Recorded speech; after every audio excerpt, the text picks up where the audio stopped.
LSM OCCRP yang kemarin heboh dan viral di mana-mana sudah menghapus berita tentang Jokowi. Jadi para anak abah, para pembenci Jokowi, ternak banteng, ya, Anda gagal. Anda gagal bikin framing bahwa Jokowi koruptor. Memang orang baik itu akan mendapatkan pembelaan dari alam semesta. Tuhan akan mengirimkan pembelaan yang luar biasa untuk orang yang baik. Semesta akan membela. Jadi Anda yang tuduh-tuduh kami buzzer atau apapun, terserahlah, kami bukan buzzer, tapi kami ingin membantu untuk membela orang terkasih yang telah memimpin negara kami, negara Indonesia selama 10 tahun, Bapak Jokowi, tetap tegak berdiri, tak tersentuh oleh berita-berita yang tujuannya tidak baik. Teman-teman, para pecinta Jokowi, tetap berjuang ya, jangan menyerah, jangan berhenti apapun yang terjadi. Biarlah HK dan teman-teman yang saat ini sedang kelimpungan cari bukti korupsi dengan tuduh sana tuduh sini, bahkan bawa-bawa Ibu Iriana, bahkan disahkan di notaris Rusia, padahal notaris sana sama notaris sini kan ya beda toh. Nah, kan aneh-aneh ya, ngesahkan suatu dokumen ke notaris negara lain, itu menurut saya kan aneh bin ajaib gitu loh. Sepertinya kita itu lebih mendewakan negara lain daripada negara Indonesia tercinta. Tidak percaya dengan profesi-profesi notaris dari negara Indonesia, padahal di sini banyak orang hebat. Lebih percaya sama notaris-notaris dari negara asing yang mana kita tidak tahu kapasitas kinerjanya seperti apa dan kehebatannya sampai di mana, itu kita tidak tahu. Perlu ada ketahui teman-teman bahwa orang asing sama orang Indonesia itu tidak ada grade perbedaan ya.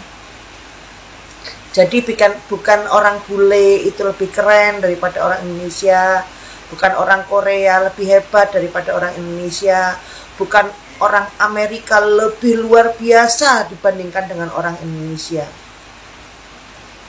Bukan orang Jepang pula yang lebih luar biasa, lebih hebat, dan lebih kreatif dibandingkan orang Indonesia.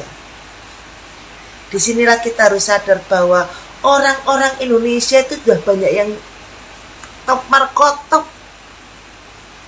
Sudah banyak yang hebat-hebat, sudah banyak yang luar biasa. Jadi nggak perlu kita menyudutkan orang Indonesia sendiri, orang kita sendiri. Justru kita harus bangga dengan produk-produk Indonesia. Kita harus bangga dengan orang-orang yang dilahirkan di Indonesia. Kita sudah berproses luar biasa sejak kemerdekaan 1945 hingga hari ini. Kita sudah berproses luar biasa untuk menjadi orang-orang yang hebat, orang-orang yang profesional. Orang asing sebetulnya juga kalah sama kita, tapi hanya kita aja yang punya suatu mental yang kerdil, yang menganggap bahwa mereka lebih hebat dibandingkan dengan kita. Oke teman-temanku yang terkasih, mari kita bersatu padu untuk membuat HK dan si agen makelar jual beli senjata itu kelimpungan. Oke? Salam sukses. OCCRP akhirnya melakukan klarifikasi tertanggal 3 Januari tahun 2025 lewat halaman resminya yaitu occrp.org dengan judul tulisannya yaitu Behind the Decision Indonesia, How OCCRP's Person of the Year Highlight the Fight Against Corruption. Melalui halamannya tersebut, OCCRP melakukan setidaknya ada dua hal yang harusnya kita underline dan kita garis bawahi. Pertama, OCCRP menyatakan bahwa OCCRP had no control over who has nominated, bahwa dia tidak mengontrol atau berlepas diri terhadap nama-nama nominasi yang muncul, karena ini berdasarkan penjaringan netizen yang dia lakukan. Meskipun ada yang bilang bahwa setelah ini kemudian dia dilakukan lagi penilaian lewat para pakar gitu ya, pakar jurnalistik, lalu kemudian pakar civil society, para profesor mungkin, para profesor hukum dan seterusnya begitu. Tapi setidaknya OCCRP mengatakan bahwa dia berlepas diri terhadap ini. Kenapa nominasinya itu muncul dari netizen itu sendiri? Lewat voting kah? Lewat kemudian angket kah? Kuesioner kah? Seterusnya. Tapi intinya sumbernya netizen. Yang kedua, OCCRP mengatakan OCCRP has no evidence that Jokowi engaged in corruption for personal financial gain during his presidensi. Jadi OCCRP tidak memiliki bukti apapun terhadap keterlibatan siapa saja sebenarnya selain daripada Jokowi yang masuk di dalam nominasi tersebut begitu. Jadi dia nggak punya bukti apapun. Kenapa? Ya wajar, karena memang OCCRP bukanlah lembaga hukum yang layak untuk menginterogasi, layak untuk melakukan peradilan dan seterusnya, sehingga dia tidak punya wewenang untuk itu. Oke? Jadi sebenarnya ini relate sebenarnya teman-teman dengan yang aku sampaikan lewat VT-ku terakhir kemarin, dan ini juga relate terhadap live yang aku buat kemarin, bahwa gue bilang sebagai lembaga OCCRP adalah lembaga yang sangat kredibel sebagai lembaga jurnalistik dan juga NGO, non-government organization begitu. Tetapi dia juga harus sadar diri bahwa dia bukan lembaga hukum yang layak menilai orang ini bersalah atau benar. Sehingga yang jadi kacau pikiran kita sebagai netizen adalah ketika kita mempercayai sebuah lembaga yang kemudian NGO menilai perkara hukum yang bahkan belum melakukan investigasi, belum melakukan pembuktian, belum melakukan yang namanya peradilan dan seterusnya. Beda cerita misalnya nih, kalau orang-orang yang masuk nominasi ini adalah orang-orang yang sudah diputuskan ingkrah sebagai koruptor, sebagai orang yang memang bersalah di bagian negaranya masing-masing. Lalu kemudian dinominasi bahwa siapa nih kira-kira nih yang paling banyak korupsinya, siapa nih yang dinilai nih paling banyak kemudian keterlibatan terhadap criminal crime begitu. Mungkin ini nggak akan debat kita soal itu. Why? Karena memang sudah terbukti orang-orang ini masuk begitu. Tapi kalau kemudian pembuktiannya belum ada, lalu orang-orang ini dimasukkan ke dalam top list gitu ya, nominator dalam persoalan korupsi dan juga criminal crime ini kemudian menjadi debatable begitu. Makanya gue bilang sebagai key opinion leader, OCCRP udah berhasil. Wah, setidaknya dia berhasil dengan dua hal. Pertama, dia menyebabkan kita memiliki wawasan baru bahwa kita harus aware sebagai masyarakat demokrasi, bahwa kita harus aware sebagai netizen untuk membangun bangsa ini sebagai subjek yang kemudian juga harus watching, berhati-hati dalam persoalan korupsi. Setiap siapapun, di era siapapun, dalam pemimpinan siapapun. Gitu. Yang kedua, OCCRP sebagai key opinion leader, dia berhasil membentuk opini masyarakat, menjadi buah bibir daripada masyarakat untuk membicarakan. Ada yang pro, ada yang kontra. Masalahnya adalah yang pro terlalu yakin bahwa yang dikeluarkan OCCRP ini adalah betul-betul orang yang terlibat terhadap korupsi. Inilah kekacauan berpikir kita. Inilah kekacauan daripada sistematika berpikir kita. Yang kedua, mereka yang kemudian kontra itu sebenarnya mengambil jalan untuk kemudian dia believe it or not gitu. Dia percaya atau enggak? Oke, ini kira-kira nih orang korupsi atau enggak gitu ya. Dan harusnya kalau memang korupsi harusnya ada investigasi dong. Harus ada lembaga hukum yang membuktikan terhadap hal tersebut. Kalau dia tidak terlibat korupsi, itu juga harus dibuktikan. Jangan lupa di dalam istilah hukum ada yang disebut asas praduga tak bersalah. Setiap orang yang bahkan belum mendapatkan vonis seharusnya dia mendapatkan perlindungan dari citra negatif yang sedang menempa dirinya. Dia harus dikatakan belum bersalah sampai ada putusan yang mengatakan bahwa dia sudah bersalah. Oke? Jadi clear guys ya. OCCRP hanya mengatakan bahwa ya ini kan nominasi aja. Berbeda dengan Ballon d'Or yang hari ini juga mendapatkan kritikan tajam daripada Cristiano Ronaldo sebagai salah satu the greatest of all time pemain sepak bola di dunia hari ini yang mengatakan bahwa Ballon d'Or sudah tidak objektif. Setidaknya dalam nominasinya di tahun 2024 yang memenangkan Rodri, dia mengatakan secara statistik harusnya yang menang itu ada Vinicius. Vinicius Junior, bukan Rodri. Kenapa? Karena statistik membuktikan pemenang Liga Champion, lalu kemudian juga pencipta gol terbanyak di Liga Champion adalah Vinicius. Harusnya mendapatkan predikat pemain terbaik di dunia hari ini adalah Vinicius melalui Ballon d'Or. Tapi kenapa Rodri? Lagi-lagi penilaian itu subjektif gitu. Dan itu disampaikan oleh Ronaldo di depan halayak ramai, di depan insan sepak bola yang ada di Globe Soccer Award di Dubai. Oke? OCCRP, lembaga yang sangat kredibel, tidak ada bedanya dengan Ballon d'Or. Tapi dua-duanya secara pengambilan keputusan dalam persoalan metodologi ilmiahnya masih harus dipertanyakan. Kenapa? Karena menyebutkan orang sebagai ahli korupsi, sebagai ahli criminal crime hanya melalui pendapat netizen yang kemudian dikaji oleh berbagai ahli yang kita juga nggak tahu, jangan-jangan ahlinya juga nggak netral. Ini parah nih.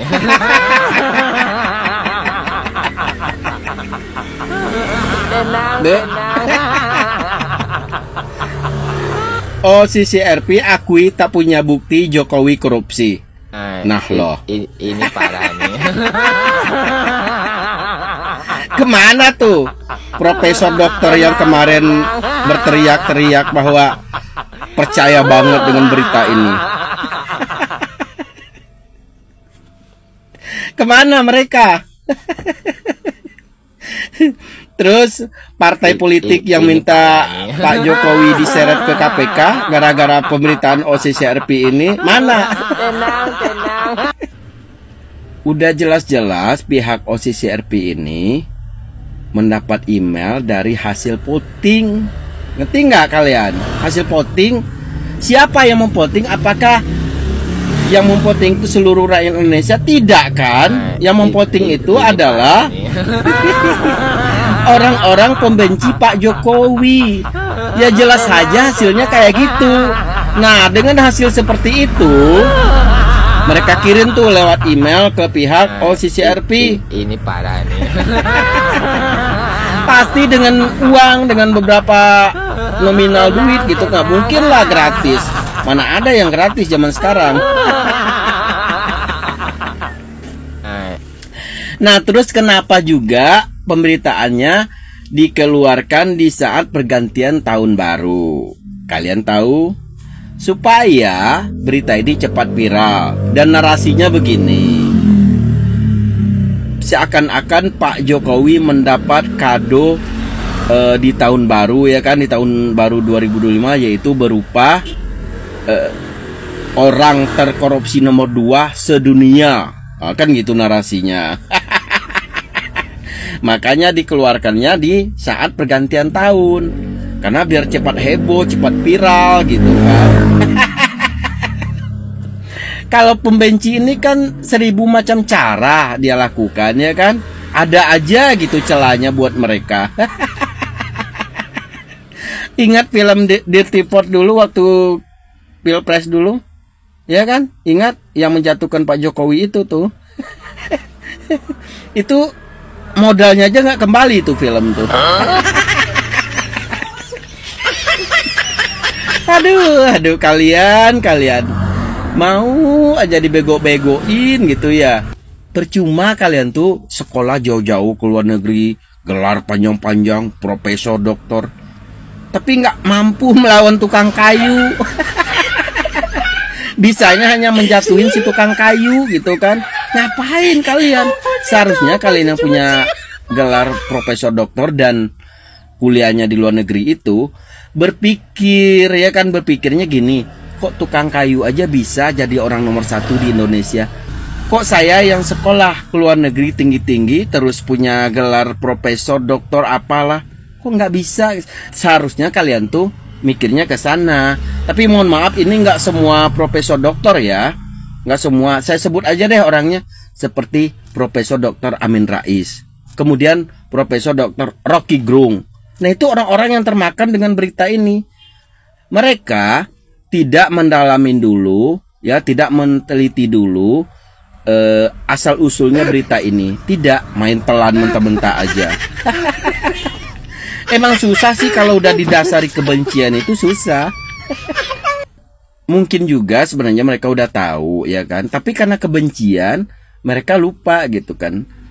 Bodoh amat lah gitu, mau asli mau enggak kayak berita yang jelas ada pemberitaan jelek tentang Pak Jokowi, nah dia benarkan gitu aja dia.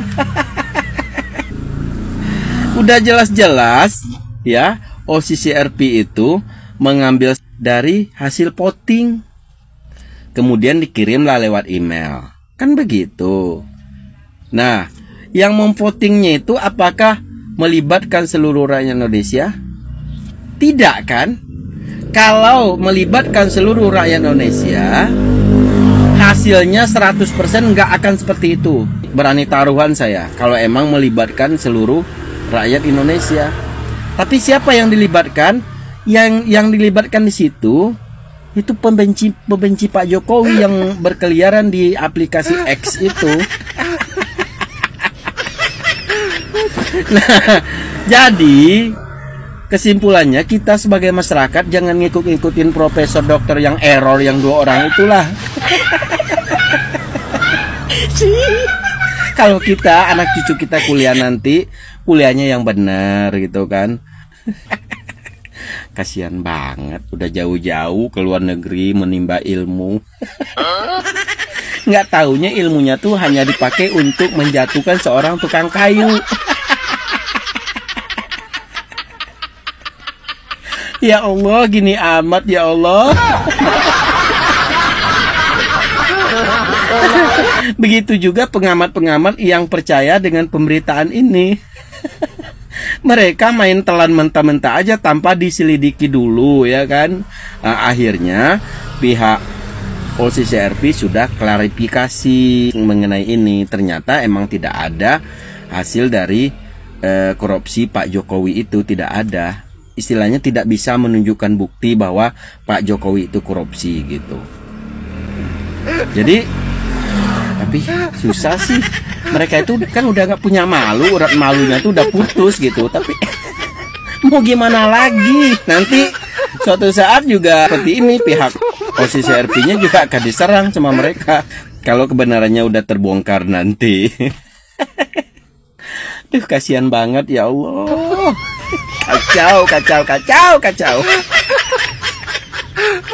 OCCRP ini adalah media yang sangat terkenal di dunia ya. Nah, dulu yang mendirikan OCCRP ini adalah mantan-mantan jurnalis dari semua negara. Dan sebenarnya OCCRP ini adalah buzzer yang berbasis jadi media gitu.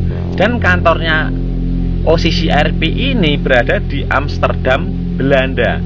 Karena belum lama ini OCCRP ini mengunggah bahwa Jokowi itu adalah presiden terkorup dunia tahun 2024. Dan di Indonesia itu langsung booming tuh. Semua anak buah yang pada seneng banget tuh, pada bikin video semua. Nah, dan ternyata setelah 2 hari video tersebut di take down. Jadi anak-anak abah dan anak-anak batang yang tadinya itu senang banget, ternyata itu cuman kena prank. Karena 2 hari kemudian OCCRP itu menghapus semua tentang Pak Jokowi. Bisa jadi yang memasukkan Pak Jokowi ini ke OCCRP itu, kalau Pak Jokowi itu presiden terkorup tahun 2024, itu bisa jadi dari lawan politiknya. Seperti ini nih. Dan kemungkinan kemarin yang menyokong OCCRP ini adalah Pak Hasto tuh waktu kemarin ke luar negeri itu. Nih, kayak gini nih. Nah, yang saya bingungkan, kenapa media sekelas OCCRP ini yang terkenal di seluruh dunia itu bisa mengupload bahwa Pak Jokowi itu presiden terkorup dunia tahun 2024. Padahal data-datanya yang diberikan oleh OCCRP itu salah semua. Kenapa sebelum upload kok OCCRP ini tidak menyelidiki dulu data-data yang benar? Jadi cuma kena hasutan aja langsung diunggah kayak gitu. Mungkin OCCRP ini belum tahu ya kalau netizen-netizen Indonesia itu senang banget ngulitin media-media yang diupload yang pro dan kontra kayak gini. Jadi misalnya pendukung Pak Jokowi ataupun Pak Jokowi sendiri itu kalau mau menuntut OSISI RP ini dengan pencemaran nama baik, datang ke Amsterdam Belanda sana di kantornya OSISI RP ini, dan kalau mau menuntut OSISI RP ini karena pencemaran nama baik, itu harus diusut sampai akar-akarnya. Dan sudah pasti itu yang membawa Pak Jokowi masuk berita di OSISI RP itu pasti dari Indonesia, entah itu dari jurnalis, entah itu dari lawan politiknya. Jadi kalau mau menuntut OSISI RP ini harus dituntut sampai akar-akarnya. Siapa yang mengusulkan Pak Jokowi ke OSISI RP itu juga harus ditangkap. Kalau menurut saya gitu aja sih. Ndelok.